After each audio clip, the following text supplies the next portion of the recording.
Hello everyone, आज हम इस वीडियो में पढ़ने वाले हैं क्लास 11 जो आपकी बायोलॉजी की बुक है, उस बुक से चैप्टर नंबर 9 बायोमोलिक्यूल्स। इस चैप्टर में आगे आज हम चैप्टर को डिस्कस करने वाले हैं लिविंग स्टेट के बारे में। तो लिविंग स्टेट के बारे में पढ़ेंगे क्या है, यहाँ पे स्टेटमेंट दी हुई है, स्टेटमेंट जानेंगे क्या है, काफ़ी इंपॉर्टेंट है ये, इसके बारे में जो हम पढ़ने वाले हैं। तो प्रीवियस वीडियो हमने जो इस टॉपिक को डिस्कस करा था, dynamic state of body constituent concept of metabolism. इसमें कुछ पॉइंट डिस्कस कर रहे थे हमने, मेटाबॉलिज्म के बारे में डिस्कस करना था, जो है हमारे पास मेटाबॉलिक पाथवेज क्या होते हैं हमारे पास, और जो है dynamic state of body constituent क्या होती है।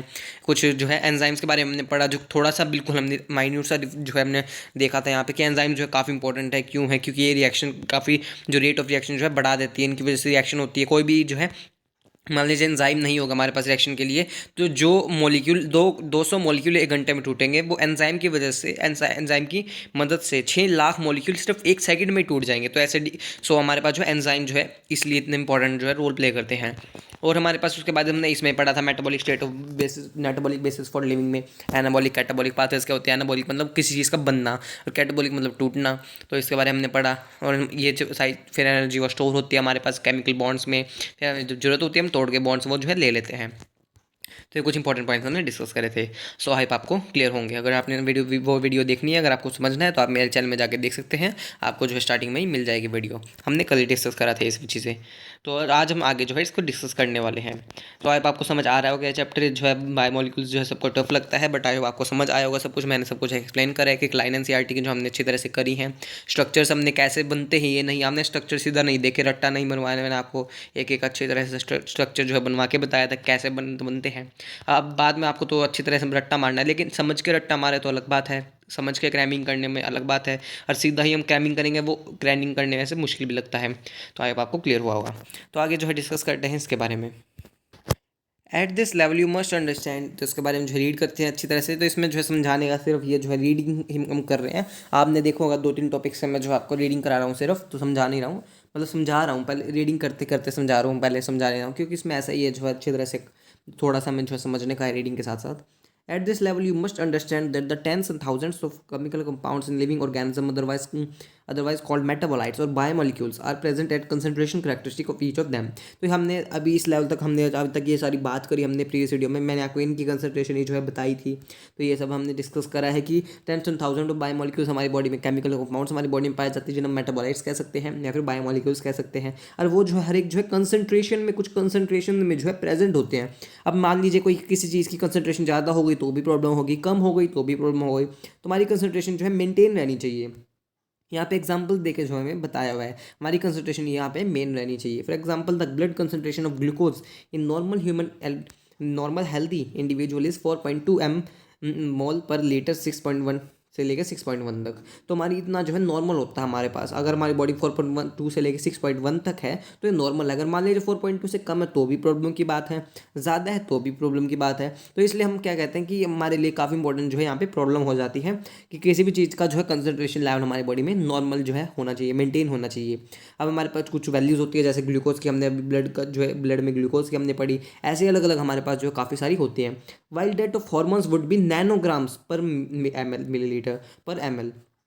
और जो हार्मोन्स की हम बात करें वो नैनोग्राम्स में होती है, क्योंकि हमने जो है बिल्कुल एक जितना एक चुटकी भर होता है ना, उससे भी कम जो है हमें जो है हार्मोन्स चाहिए। क्योंकि हार्मोन जो है इतने से बिल्कुल कम में ही जो है नैनोग्राम्स में ही हमें चाहिए होते हैं। अगर ज़्यादा ट्रेस अमाउंट से जो है ज़्यादा में प्रोड्यूस हो गए तो हमें जो है प्रॉब्लम हो जाएगी। तो इसलिए वजह से जो है वो भी बिल्कुल माइन्यूट अमाउंट में हमें चाहिए। तो इसके बारे में डिस्कस भी करेंगे, चैप्टर नंबर 22 पढ़ेंगे इसके हार्मोन्स के बारे में। पूरा चैप्टर ही है हमारा वहाँ पे, तो उसके बारे में और अच्छी तरह से डिस्कस करेंगे। अलग अलग हार्मोन्स के बारे में जो है काफ़ी कुछ पढ़ना उसमें हमें। The most important fact of biological systems is that all living organisms exist in steady state characterized by concentration of each of these molecules। तो इसका मेन क्या, स्टेडी स्टेट का मतलब क्या है? यहाँ पे कोई भी जो है पर्टिकुलर कंसंट्रेशन हमारी बॉडी में जो है होनी चाहिए।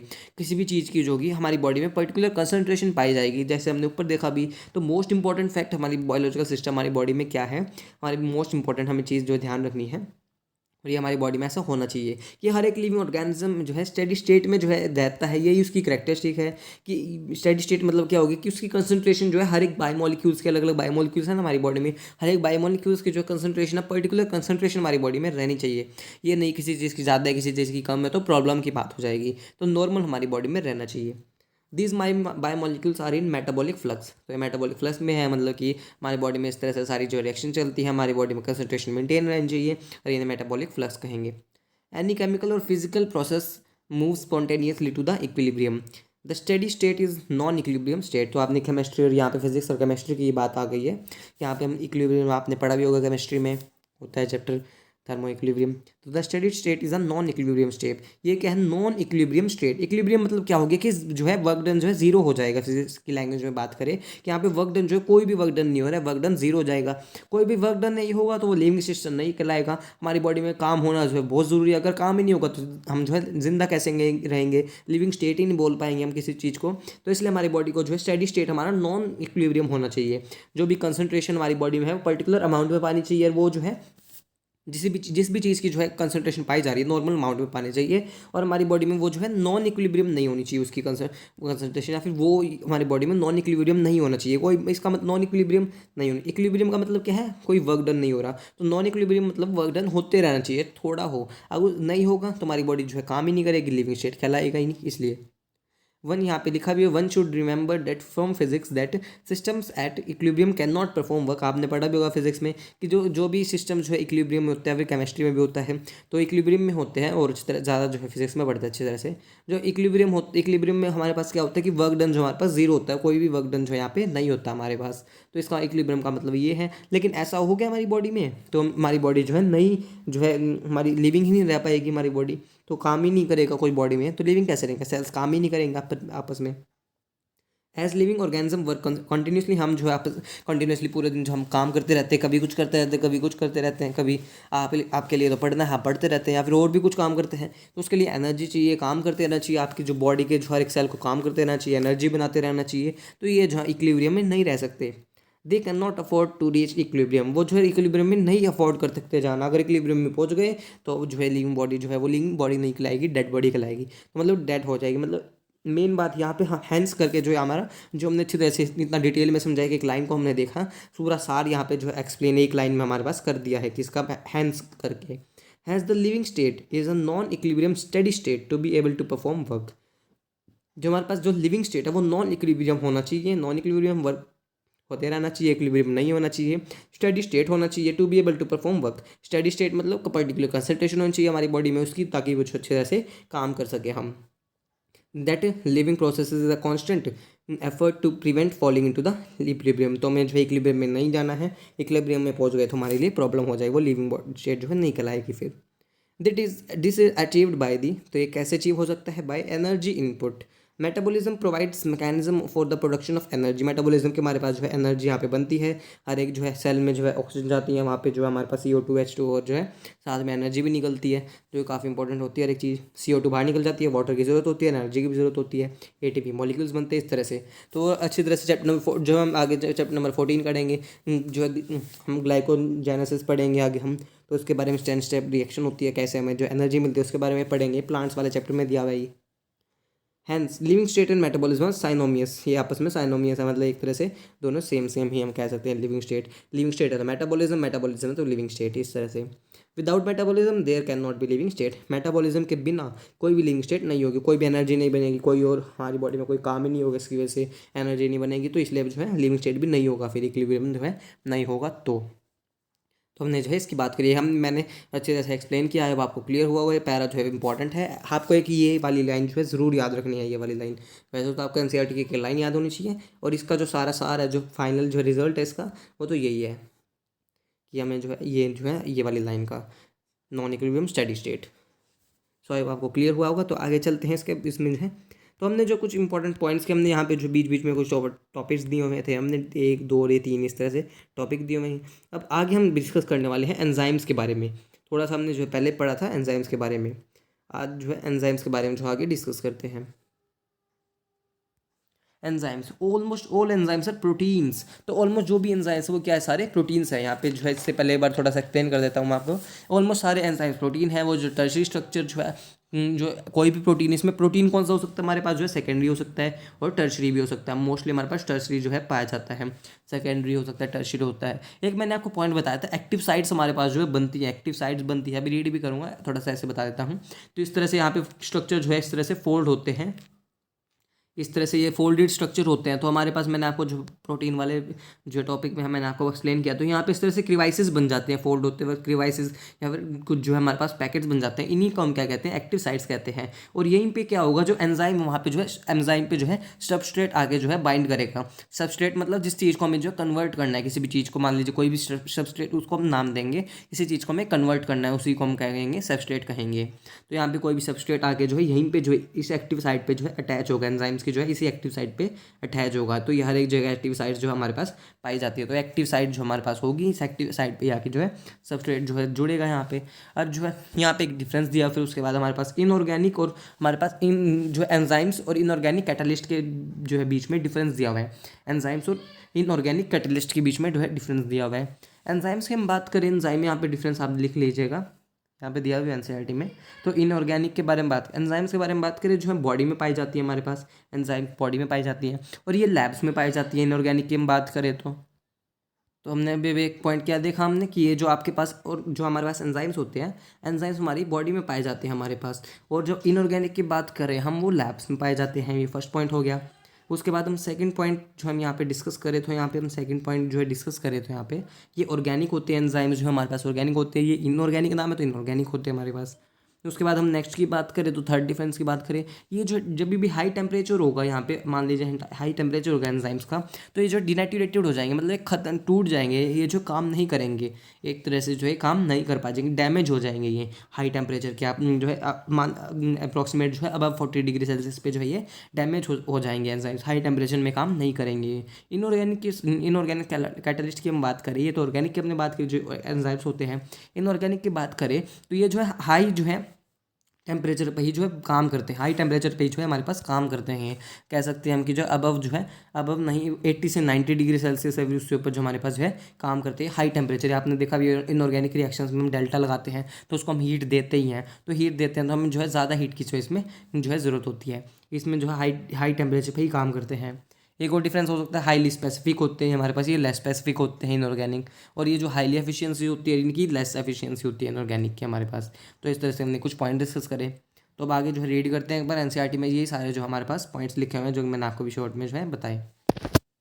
Almost all enzymes are proteins, हर एक एंजाइम, ऑलमोस्ट लिखा गया वर्ड काफ़ी इंपॉर्टेंट है। ऑलमोस्ट ऑल एंजाइम्स है प्रोटीन्स है।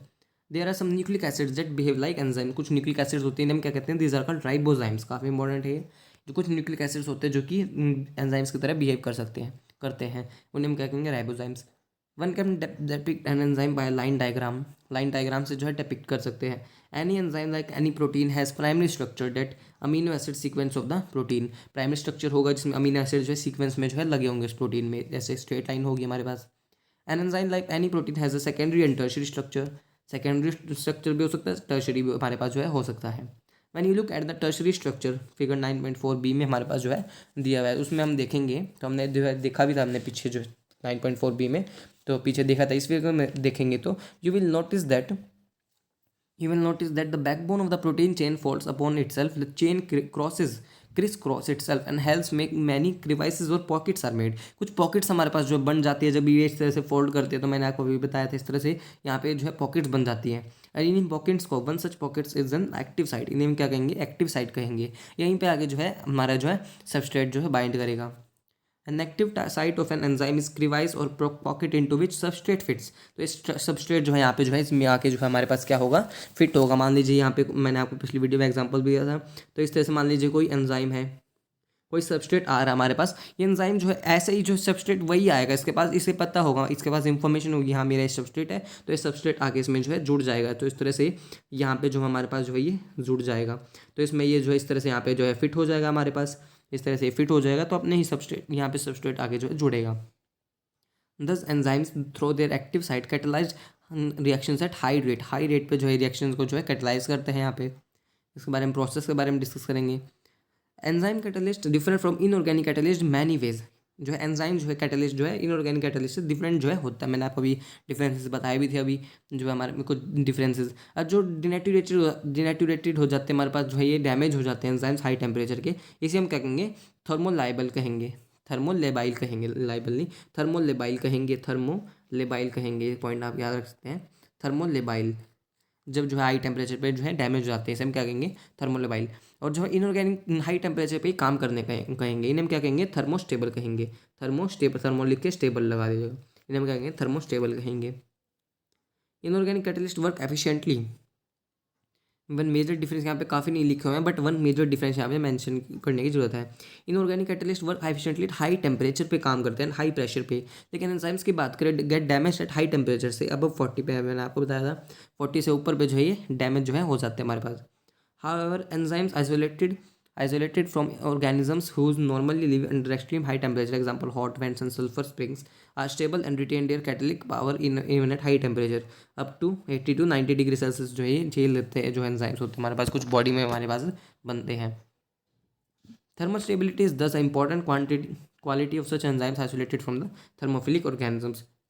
तो ये कुछ ऑर्गेन जो है एंजाइम्स की जो प्रॉपर्टी होती है, जो कि इतनी जो हमारे पास जो है इतनी जो हमारी बॉडी में पाए जाते हैं, इतने टेम्परेचर पे भी काम कर सकते हैं। तो आई आपको क्लियर हुआ होगा। तो हमने एंजाइम्स के बारे में थोड़ा सा इंट्रोडक्शन जो है डिस्कस करा, हमने लिविंग स्टेट के बारे में डिस्कस करा। तो आई आपको क्लियर हुआ होगा। नेक्स्ट वीडियो में, आज इस वीडियो में इतना ही पढ़ेंगे। नेक्स्ट में हम जो केमिकल रिएक्शंस के बारे में बात करेंगे, कुछ टॉपिक्स हमारे पास केमिकल रिएक्शंस के बारे में यहाँ पे दिया हुआ है, कुछ इंपॉर्टेंट पॉइंट डिस्कस करेंगे। फिर उसके बाद ये हमारे पास कैसे एंजाइम जो काम करते हैं, मैंने आपको बताया सबस्ट्रेट आएगा तो ये कैसे आएगा, कैसे काम करेगा, कैसे जुड़ेगा इससे, ये सारे पॉइंट्स। फिर कुछ फैक्टर्स अफेक्ट होंगे यहाँ पे, ये सारी चीज़ें पढ़ेंगे। सो अगर आपको वीडियो अच्छी लगी, वीडियो को लाइक कीजिएगा, मेरे चैनल सब्सक्राइब कीजिएगा, मुझे कमेंट करके बताइएगा आपको वीडियो कैसी लगी। थैंक यू, मिलते हैं नेक्स्ट वीडियो में।